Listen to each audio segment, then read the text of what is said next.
Every payday, you receive either a little or a huge sum of money, either bi-weekly or monthly payments. After receiving your salary pay, you spend it on your daily necessities, your wants, loan payments, health insurance, and a lot more. Most of the time with your spending, there are not enough funds left for you. You might want to think about the need to budget your money. Have you ever asked yourself, how to handle your finances? Luckily for you, Fortune Fastlaner, in this video, we've produced ways for you to manage your monthly finances. This is an encouraging video for you, and we're here to teach you how to have financial peace today. Immerse yourself in our community resources while mastering your finances free of charge. So sit back, relax, and watch this video till the end. If you're not subscribed yet, you might have missed a ton of information. Don't miss out on the good stuff. While you're here, subscribe to the Fortune Fastlane channel community.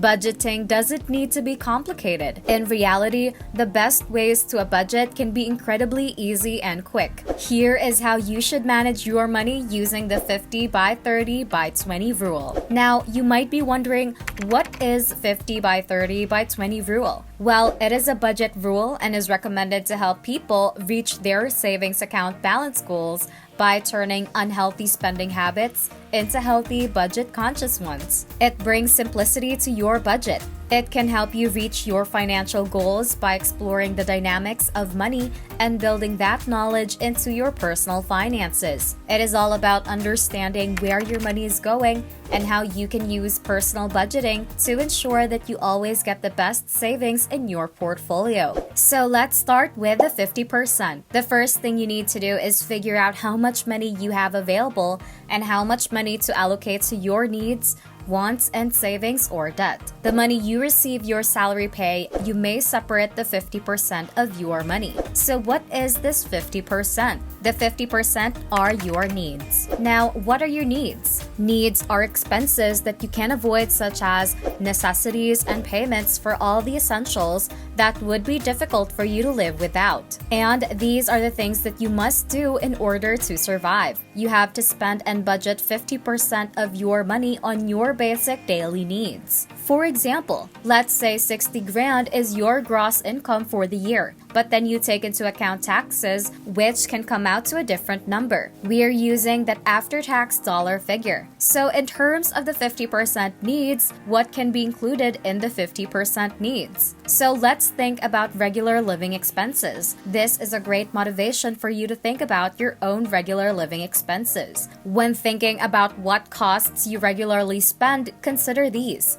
Keep in mind that you're working with after-tax dollars, which are called net income. First, groceries and food. This is one of your main basic necessities.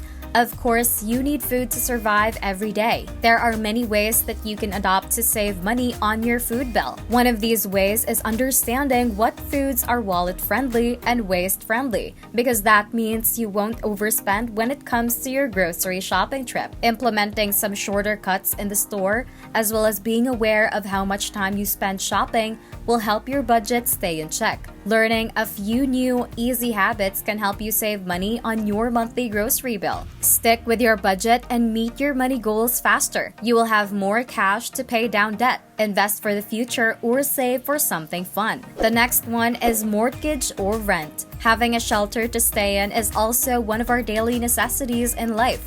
If you are looking for a new home rental, consider whether or not you can afford the monthly rental. You have to make sure that the location and physical size of your apartment are suitable for you. Renting a home means you are considering many variables and planning out your finances. You have to evaluate your needs and consider the monthly rent price when going about renting. Holding on to a mortgage is like setting your sights on an ever-growing mortgage payment for years. Before taking over such an enormous debt, consider the math. After you've run the numbers, consider your lifestyle not just now but into the future. Consider what it will cost you, and not only the initial purchase of a new home, when looking ahead at payments in and out of tomorrow.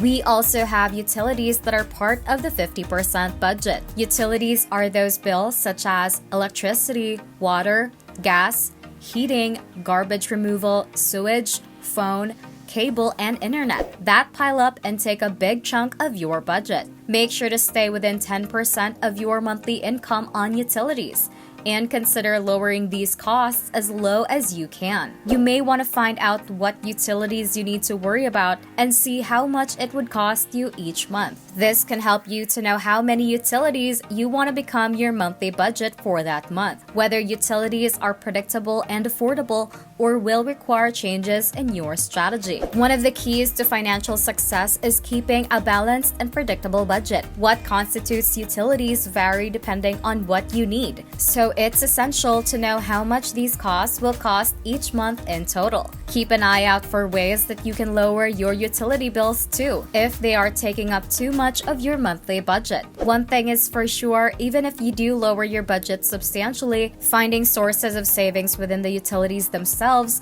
can save many times their worth. We also have transportation, which is part of the 50% budget. This is about the costs of getting around your city. There are some of the things you're going to have to consider when calculating how much it costs to get around your town. The amount it costs depending on what method you use. Let's say cars are one of the most expensive yet affordable methods in the city. While gas prices in the US typically fluctuate, there are a few things you can do to keep budgeting for fuel costs. First, you can estimate an average amount of gas each week or month and determine how much money is available that doesn't need to be spent on gas. Then, write down what other expenses could be cut so that money will go towards filling up your tank. Transportation is going to be an important factor in your monthly budget. What does this mean? You have a lot of stake when it comes to transportation costs. There are more beneficial forms of transportation,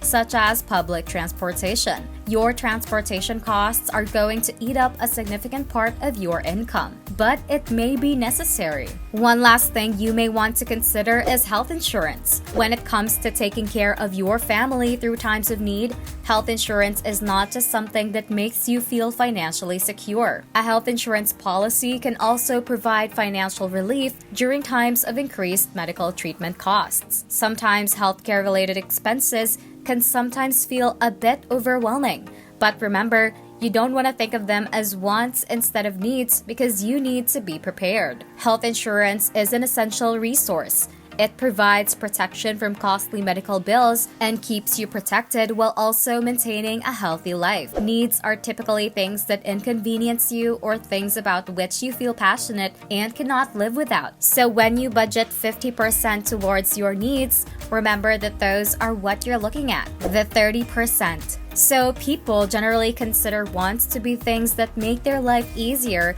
or more fun, and needs to be things that sustain them. What is considered a want and a need often end up leading to the confusion where people get hung up. It isn't easy to decide what's a want and what's a need. We have already identified what are your needs.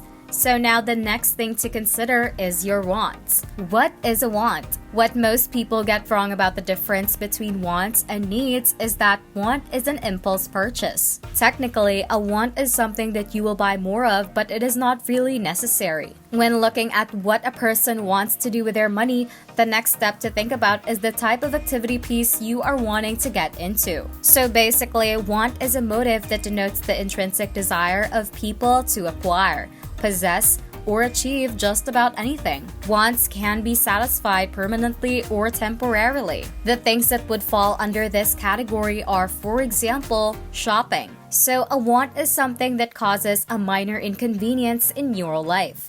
It's not necessarily a need. Do you absolutely need to shop for brand new clothes, buy fashionable clothes, bags, or a pair of shoes, and buy unnecessary gadgets? You can still survive every day without these. Another one is dining out. Some of you never have a meal at home, but go out to eat instead. Other people prefer to sit down in a nice restaurant. Because of the work schedule, people may sometimes feel uncomfortable spending too much time in the kitchen cooking. There are certain foods which people do cook at home more frequently than others for various reasons that their lifestyles are so busy that it's easier to just jump in the car and go grab something to eat there rather than preparing the food yourself. Another dilemma is dining in luxury. It can be a necessary want expense for some of you, and like with anything, if you overspend, it can create unnecessary debt. Luxurious dining out is not necessary. Considering the cost of the meals, you might want to consider if eating out in a luxurious place is necessary. You also might want to consider how it will affect your monthly budget and finances. Next, we have hobbies. Of course, everyone definitely has a hobby. That is one of the greatest joys of life, whether it's watching TV or movies, cooking or baking, playing an instrument, golf or playing tennis, gardening or traveling. So there are a lot of hobbies that you might have. Whatever you want to do to improve your life and keep you happy, this is a fun hobby that is not necessary to live. So again, to sum it up, the 30% are your wants, and this is something that you don't necessarily need, but improves the quality of your life greatly. Finally, the 20%. So the last is the 20%. And you may know that this sounds basic, but until you actually write down your income and expenses, it will be impossible to know your financial status. The way you use your money can easily get out of control and cause you to fall into debt each month. It's like your wants can easily creep into that needs category to where they both overflowing and you're in debt every month. So talking about debt, let's discuss savings. Having your savings and paying off your debt is where the last 20% of your income should go to. Saving money is the cornerstone of financial security and alleviates stress. It relieves debt, which successfully helps people avoid it. However, despite realizing the importance of savings, we sometimes lose sight of it and spend more of what we have today on our needs. Why savings is important? For example, an emergency fund. You can consider this as your savings. Building up emergency funds helps you in a testing situation. It can help you avoid using credit cards or taking out high-interest loans. Having an emergency fund in good shape serves you as a useful reminder of the value of preserving your money. The thing about emergency funds, you might think that there is a lot of money. But this can really save obviously when it comes to paying off your debts. Lastly, save for your retirement. 15 to 30 years from now, most people will be suffering from this because a lot of them have just not been focusing on retirement savings. So if you're not in the process of saving, consider your retirement in the future. It's important to save for your retirement. That way you can enjoy a comfortable standard of living when your work hours lessen or stop. Saving for this one thing should be a top priority for you. Final thoughts. Now that you have a clear picture of how much your money is going towards your needs,